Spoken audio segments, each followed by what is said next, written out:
এই শোনো না গো, আমাদের পুতুল ডায়েরি চ্যানেলটি সাবস্ক্রাইব করে পাশে থাকা বেল আইকনটি বাজিয়ে দিও প্লিজ। আর গল্পটি ভালো লাগলে অবশ্যই লাইক কমেন্ট করে শেয়ার করে দিও।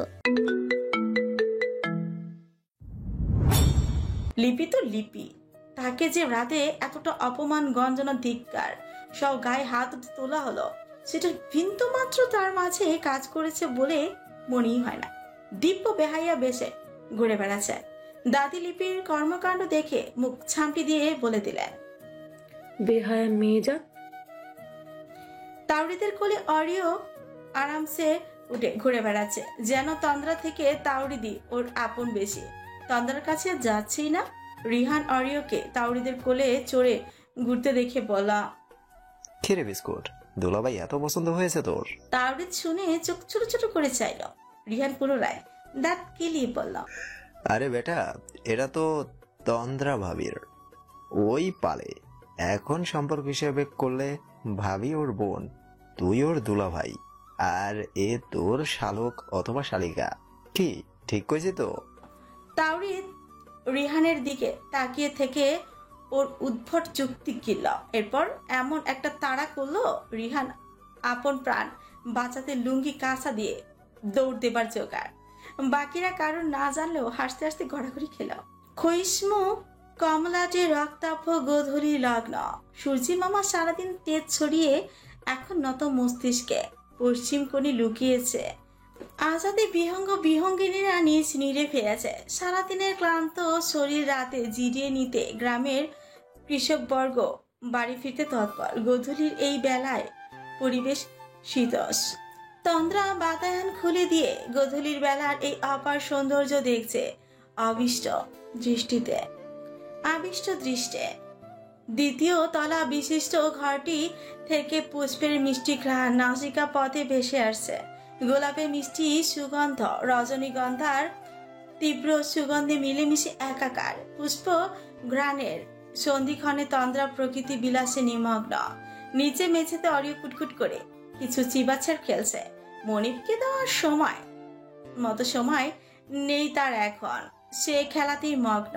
তন্দ্রাও ওকে বিরক্ত করছে না। নিরিবিলি এই বাড়িতে বোধহয় সে একাই এখন।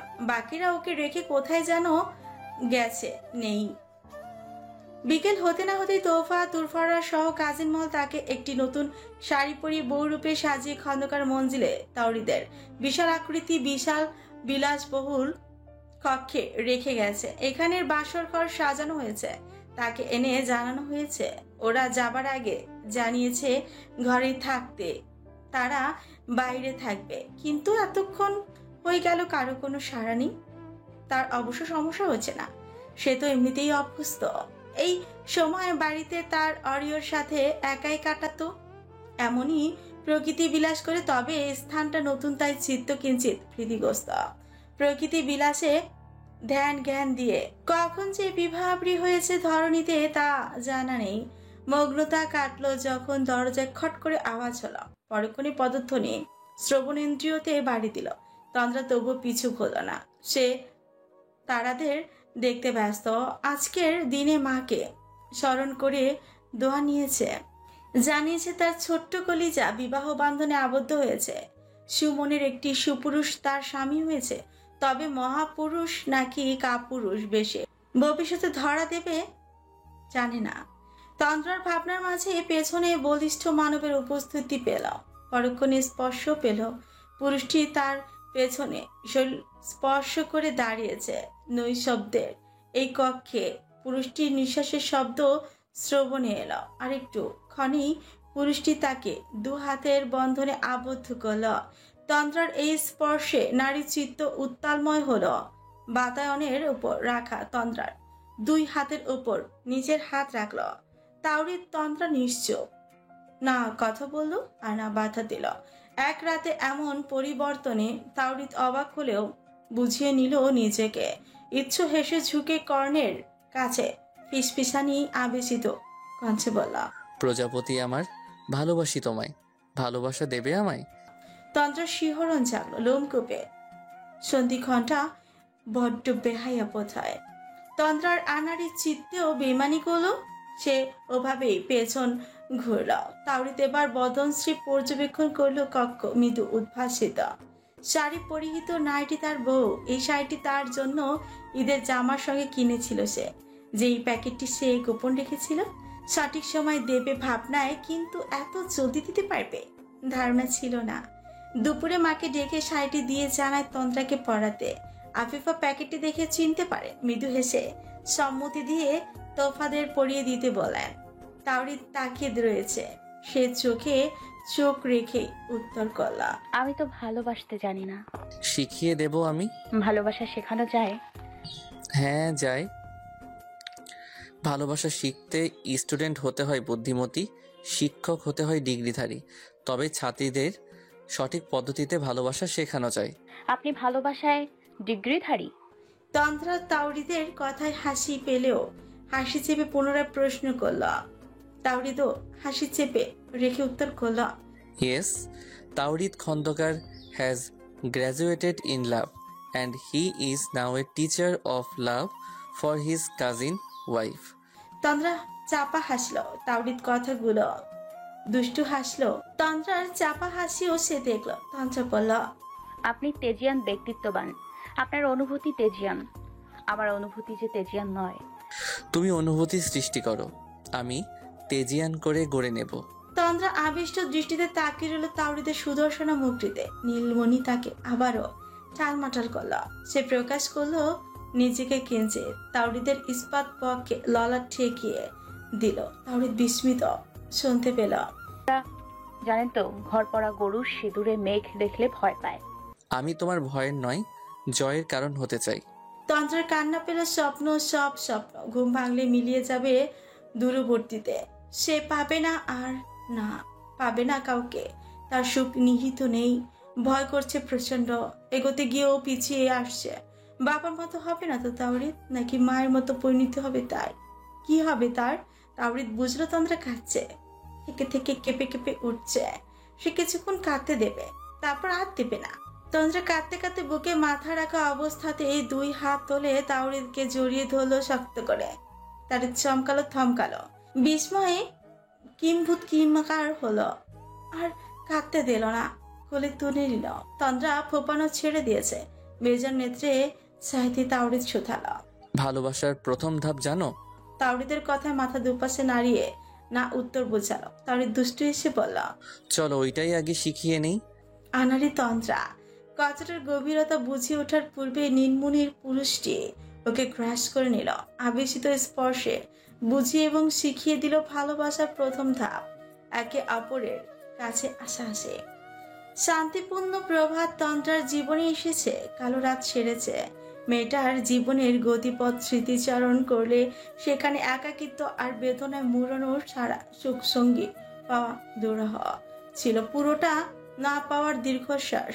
তাওরিদ যেমন অমানিসার কিরণ, তেমন দুঃখ গ্লানিরই মহা ঔষধ। মেয়েটার সুখী জীবন তবে কি পেতে চলল, নাকি এই সুখী তাকে আবার গ্রাস করবে তমসায়? খন্দকার মঞ্জিলে আছে শুধু তাওরিদ আর তন্দ্রা। বাকিরা ওই বাড়িতে আছে। আফিফা জানিয়েছে দুদিন নিজেদের মতো তাওরিদ তন্দ্রা এই বাড়িতে সময় কাটাক, তারা সবটা গুছিয়ে ফিরবে। আফিফা মা হিসেবে যে পারফেক্ট তা বলার আর অপেক্ষা রাখে না। তিনি সব দিকে কিভাবে যে যেন সামলে নেন আর সব দিকে চোখ কান খোলা রাখেন। তেমনি এই বাড়িতে ছেলে এবং ছেলের বউ কখন কোন জিনিস প্রয়োজন পড়বে তা দেখভালের জন্য বাড়ির পার্মানেন্ট কাজের বুয়া নুরিকে এই বাড়ি থেকে ওই বাড়ি পাঠিয়ে দিয়েছেন। রান্না বান্না সহ নিত্য নতুন প্রয়োজনে সে করে দেবে। ছেলে বউয়ের কিছু করতে হবে না। তাওরিদ মায়ের উপর ক্ষণে ক্ষণে মুগ্ধ হয়, শুকরিয়া আদায় করে আল্লাহর কাছে এমন শ্রেষ্ঠ মা পেয়ে। সকালের নাস্তা নিয়ে নুরি খালা এলো খন্দকার মঞ্জিলে। নাস্তা ও বাড়ি থেকে বানিয়ে দিয়েছেন আফিফা। তাওরিদ মাত্র ফ্রেশ হয়েছিল। বেল বাজলে গিয়ে খুলে দিল। মা ফোনে সব বলেই দিয়েছিল, তাই কোনো প্রশ্ন না করে বলা, তুমি খাবারগুলো সার্ভ করো, আমি এসে নিয়ে যাচ্ছি। ঘরেই খেয়ে নেব আমরা। নুরি খালা বললেন, আচ্ছা বাপ, আমি কইরা ডাকতেছি। তাওরিদ সম্মতি দিয়ে চলে গেল। নুরি কাজে কমে ছটফটে। বয়স খুব বেশি না, ছোট ছোট দুইটা মেয়ে আছে। ঝটপট সব খাবার টিফিন কার থেকে বের করে ফেলল। তাওরিদ ঘরে এসে সেই একই দৃশ্য দেখলো। রাতের দাম্পত্য সময়ের পর থেকে মেয়েটা নুয়ে পড়েছে, অতিশয় নাজক। তাওরিদ গিয়ে বিছানায় বসে কান্নারত তন্ত্রাকে তুলে বুকে নিল, মাথায় হাত বুলিয়ে দিতে দিতে বলল, একটু থামো এবার, খাবার এসেছে খেয়ে নাও, মেডিসিন নিতে হবে। তন্দ্রা কোনো প্রকার প্রত্যুত্তর করলো না। সর্বসম অবহেলা পাওয়া তন্দ্রা এতটা আদর মেশানো ছোঁয়া পেয়ে ভালোবাসা সিক্ত হলো। তাওরিদের বুকে মুখ গুজে পড়ে রইল। তাওরিদ আদরে আগলে নিল, কিচ্ছু বলল না। কিছুক্ষণ পর খাবার নিতে ডাকলে খাবার এনে তাওরিদ নিজে খেলো আর তন্দ্রাকেও খাইয়ে দিল। মেডিসিন নিয়ে পুনরায় ঘুম গেল মেয়েটা। তাওরিদ স্বস্তির শ্বাস ফেলল। এরপর তন্দ্রার কাজ তাওরিদ করল। অরিওকে সে নিজেই খেতে দিল। অরিও এক তন্দ্রা ছাড়া অন্য কেউ খেতে দিলেই খায় না। তাওরিদকে এতটা পছন্দ হয়েছে যে ওর থেকেই খেল, নাকি অবলা প্রাণীটাও বুঝলো তার মনিব অসুস্থ। অরিওকে খাইয়ে ল্যাপটপ নিয়ে বসলো বিছানায়। অরিওকে খাইয়ে ল্যাপটপ নিয়ে বসলো বিছানায়, নিজের কাজগুলো গুছিয়ে নিল। দাম্পত্য জীবন গোছানোর প্ল্যানও করে নিল। দুপুরের পর রিহানরা কল করে জানালো নতুন ভাবিকে নিয়ে ঘুরতে যাবে, কিন্তু তাওরিদ বিরোধিতা করে বলল, না, আমরা যেতে পারবো না, তন্দ্রা এখনো সুস্থ হয়নি, ঘুরলে আবার সমস্যা হবে। রিহান অনুযোগ করতে গিয়েও থেমে গেল, কিন্তু থেসে বলল, ওকে, তবে আমরা চলে আসি বিকেলে সময় কাটানোর জন্য। এছাড়া কালই তো চলে যাব আমরা। তাওরিদ এক পলক পাশে অরিওর সাথে শুয়ে শুয়ে খেলতে থাকা তন্দ্রার দিকে তাকালো, দেখলো এখন অনেকটা সুস্থ লাগছে, বলল, ওকে, চলে আয়। ওকে বন্ধু, উই আর কামিং। বলেই ফোন রাখলো রিহান। তাওরিদ ফোন রেখে তন্দ্রার পাশে শুয়ে পড়লো ঠাস করে। এরপর অরিওকে তুলে বুকের উপর নিয়ে তন্দ্রাকে বলল, বিকেলের মাঝে একটু ফ্রেশ হয়ে তৈরি হয়ে থেকো, তুরফারা আসছে আড্ডা দিতে। তন্দ্রা শোয়া অবস্থাতেই তাওরিদের দিকে তাকালো, লজ্জারা ফির করলো নেত্র পল্লবে। নীলমণির পুরুষটি অরিওর সাথে খেলছে নির্বিকার, অথচ সে লজ্জায় মরছে। লোকটাকে বিয়ের আগে অন্যরকম এক পুরুষ লাগতো, আর আজ এক অন্যরকম পুরুষ লাগছে। এই সবটাই কি বিবাহিত হবার ছোঁয়া? দায়িত্ববান পুরুষ। তন্দ্রা মন্ত্রমুগ্ধের ন্যায় যে তাওরিদ বুঝে ঘুরে তাকালো, সঙ্গে সঙ্গে তন্দ্রা নজর সরিয়ে নিল। তাওরিদ দুষ্টু হেসে অরিওকে নামিয়ে দিয়ে তন্দ্রার দিকে মুখ করে হাতে ভর দিয়ে ছিল, দুষ্টুমি করে বলল, কি গো বউ, প্রেমে পড়লে নাকি আমার? তন্দ্রা ফ্রু কুচকাল। তাওরিদ পুনরায় বলল, যেভাবে গিলছো আমায়, ক্রাশ যে খাচ্ছ তা বুঝতেই পারছি, কিন্তু নিজের স্বামীর উপর ক্রাশ খেয়ে লাভ নেই, সে এমনিতেও তোমারই। কিন্তু প্রেমে পড়ছো কিনা বলো?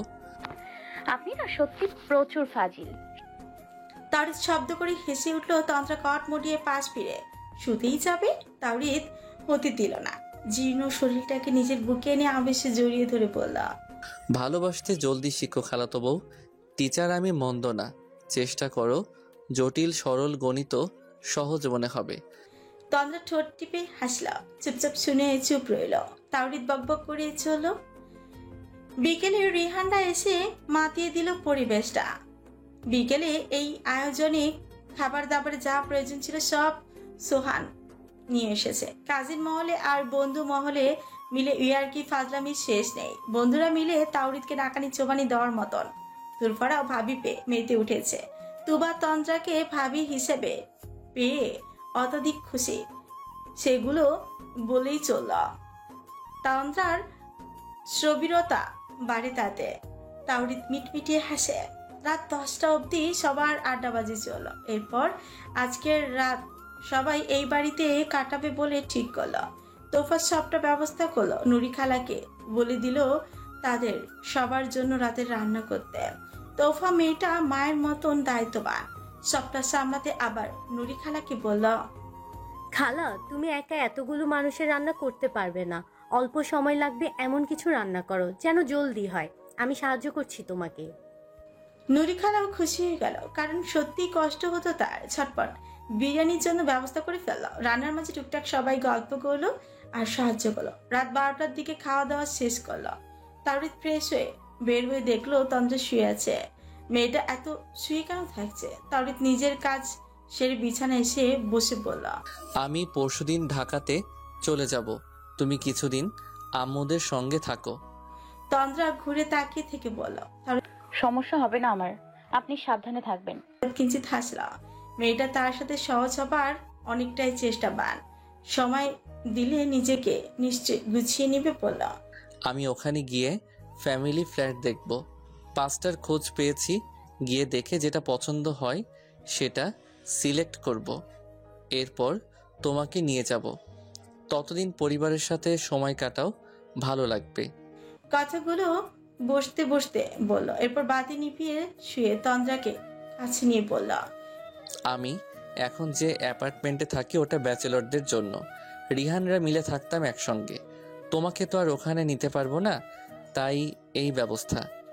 এত জলদির প্রয়োজন নেই, আমি এখানে থাকতে চাই, সবার সাথে সময় কাটাবো, দাদির সাথে সময় কাটাবো, তুরফারা আছে ওদের সাথে বন্ধুত্ব করব, আমি মিশতে চাই সবার সাথে। তাওরিদ শুনে অন্ধকারেই তন্দ্রার মুখ দেখার চেষ্টা করল, কিন্তু সক্ষম হলো না। মেয়েটা কথাগুলো যে চাপা আর্তনাদ দিয়ে বলল, তাওরিদের বুঝতে সময় লাগলো না।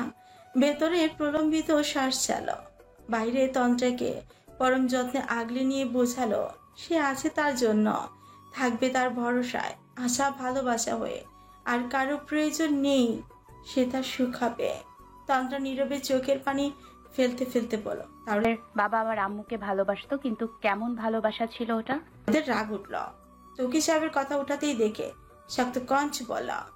তোমাকে এখন এসব কথা ভাবতে বলল কে? আমাদের সংসার নিয়ে কথার মাঝে তুমি ওই মানুষের কথা তুলছো। তুমি আমাদের সংসারের ভাবনা ভাবো তন্দ্রা। আমি গতকালও মানা করেছি বারংবার, মানা করা পছন্দ না আমার। তন্দ্রা পুপানি ছেড়ে দিল। অভিমান হলো তাওরিদের উপর। সে কষ্টগুলো প্রকাশ করতে চাইলো, কিন্তু তাওরিদ শুনতে নারাজ, আবার হুমকি দামকিও দিচ্ছে। সে অভিমান করলো খুব, তাই সরে আসতে গেলে তাওরিদের বাঁধন থেকে সরে আসা কি এতটাই সহজ? তাওরিদ ছাড়লো না, তন্দ্রাও পারলো না। তাওরিদ বুঝলো কথাগুলো খুব রুড হয়ে গেছে। মেয়েটা বাবা হাজার অপরাধী হলো, বাবাকে ঘৃণা করতে পারে না, তাই অসম্মানটা হয়তো ঘায়ে লাগলো। মেয়েরা কতটা কোমল হয় সে বুঝে নিল আরো একটিবার। প্রথম মাকে দেখে বুঝেছিল, এবার বউকে দেখে বুঝছিল। এই দুইটি নারী তাকে নারী জাত চিনিয়ে দিল। তাওরিদ তন্দ্রাকে আস্তে পিস্তে জড়িয়ে নিয়ে বলল, অন্যভাবে নিও না প্রজাপতি, আমার রাগ এখনো কমেনি খালুজানের উপর থেকে। আমি এসব কথা এখন তুলতে যাচ্ছি না, এই সময় এখন তোমার আমার, ওসব নিয়ে ভাবার বহুত সময় আছে। আমি মাঝে আর একদিন আছি, তাই ভালোবাসা শেখাতে কার্পণ্য করব না। কথাগুলো বলতে বলতে তন্দ্রার স্পর্শকাতর স্থানে বিচরণ ঘটিয়ে পুনরায় বলল, প্রজাপতি আমার, আমাকে সময় দাও তোমায় জিতে নিতে। বলি তন্দ্রার উষ্ঠ যুগলে আবেশিত সিক্ত চুমুতে চুষে নিল সকল অভিমান। তন্দ্রাও পুনরায় আগ্রাসী ছোঁয়ায় গত রাতের মতোই টালমাটাল হলো। যন্ত্রণাগুলো নীরবে সইতে নিতেই সুখের ঠিকানায় গেল তাওরিদের সাথে, যেখানে স্বচ্ছ সব উদ্ভাসিত, নেই কোনো তমসার অন্ত। প্রগাঢ় বিভাবরীর পর স্বচ্ছ সকাল, নিদ্রারত রাতের পর জাগ্রত দিনের আভাস। খন্দকার বাড়িতে আফিফা শাশুড়ির যত্নে তৎপর। সোহানা কাজের মহিলাদের সঙ্গে সবকিছু গুছিয়ে এনেছেন, পরশুদিন ও বাড়িতে চলে যাবেন সবাই। আফিফা শাশুড়ির নাস্তা নিয়ে ঘরে এলেন। দাদি তসবি নিয়ে আমল আদায় করছিলেন। ঘরে ঢুকেই বললেন, আম্মা খাবারটা আগে খেয়ে নেন, বেলা গড়িয়েছে। আনো খাইয়া নেই। আফিফা এগিয়ে পাশে রাখলেন। দাদি বলেন, নাতি আর নাত বউয়ের আজই আয়তে কও। তাওরিদ তো চইলা যাইব বোধহয়। হ্যাঁ আম্মা, আমি বলছি আসতে, কাল আসবে বলেছে। কাল রাতে ও ঢাকায় রওনা দেবে, যাবার সময় দেখা করেই যাবে। আচ্ছা, কাইল আসুক। তা তোমার পোলার বউ শৈল ঠিক হয়েছে নাকি ব্যামো এখনো কাটে নাই? আফিফা একটু চুপ থাকলেন, এরপর বলেন, কমেছে আম্মা, মেয়েটার টিউমার অপারেশন, একটু তো সময় লাগবে। দাদি একটু অসন্তোষ প্রকাশ করে বলেন, কতদিন সময় লাগবে? এমন চললে সংসার আগাবো তো? কি মায়া যে একমাত্র পোলার লাগি বাছাই করলা। আমি খারাপ কইতাছি না, সব দিক বিবেচনায় কইতাছি। মায়াডা সন্তান জন্ম দিবার আশাও কম করেছে, আবার শরীরও সব সময় খারাপ হইতেই থাকে। পোলাটার কথা চিন্তা করেন দরকার আছিল তোমার। আফিফার একটু খারাপ লাগলো বোনের মেয়ের নামে নিজের কানে এগুলো শুনতে। আবার ভেবে দেখলো শাশুড়ির মন্দ কিছু তো আর বলছে না, কিন্তু তিনিও তো মেয়েটার এত বড় রোগটার কথা জানতেন না। এসব তবে কি নিয়তি ধরে নিতে পারবেন না? অবশ্যই পারবেন। সব অদৃষ্টের লিখন শাশুড়িকে বলেন।